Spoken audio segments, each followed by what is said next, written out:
Le cancer du sein est une maladie multifactorielle. Le facteur de risque principal, c'est l'âge, puisque 80% des femmes qui ont un cancer du sein sont âgées de plus de 50 ans. Ensuite viennent d'autres facteurs de risque plus liés au mode de vie, à l'environnement, par exemple la prise de poids, le manque d'activité physique, la consommation d'alcool.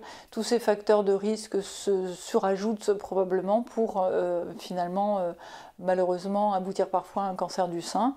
Il faut savoir que les cancers héréditaires, les formes familiales finalement sont très rares, autour de 5% des cas où on retrouvera une anomalie génétique.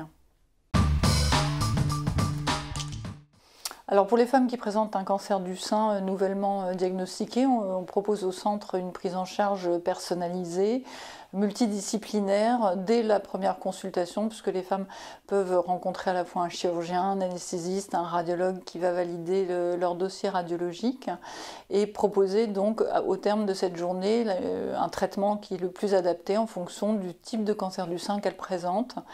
En ce qui concerne le surrisque, il faut savoir que dans notre établissement, nous prenons en charge 700 nouvelles familles par an qui présentent un surrisque probablement lié à une maladie génétique héréditaire et qui donc bénéficient de tests pour déterminer ces mutations.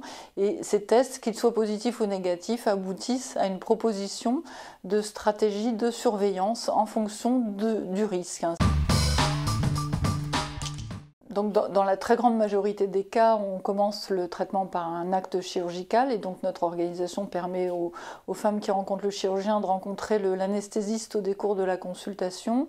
On peut envisager la reconstruction du sein en même temps quand on enlève le sein dans un grand nombre de cas désormais.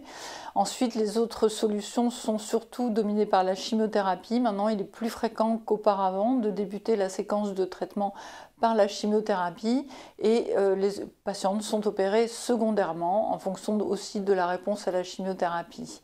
Donc il y a différentes alternatives. On peut aussi parfois commencer par l'hormonothérapie qui est un traitement par voie orale et donc en fonction de chaque situation qui vont prendre en considération à la fois le type de cancer mais aussi l'âge et le souhait des patientes.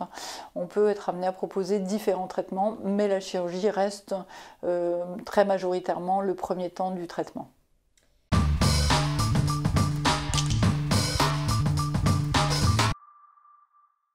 Le dépistage du cancer du sein donc, est un dépistage qui existe depuis de nombreuses années, qui a d'ailleurs été inauguré dans l'ensemble des pays européens également, et qui permet donc aux femmes entre 50 et 74 ans de recevoir une invitation à effectuer une mammographie, et ce gratuitement.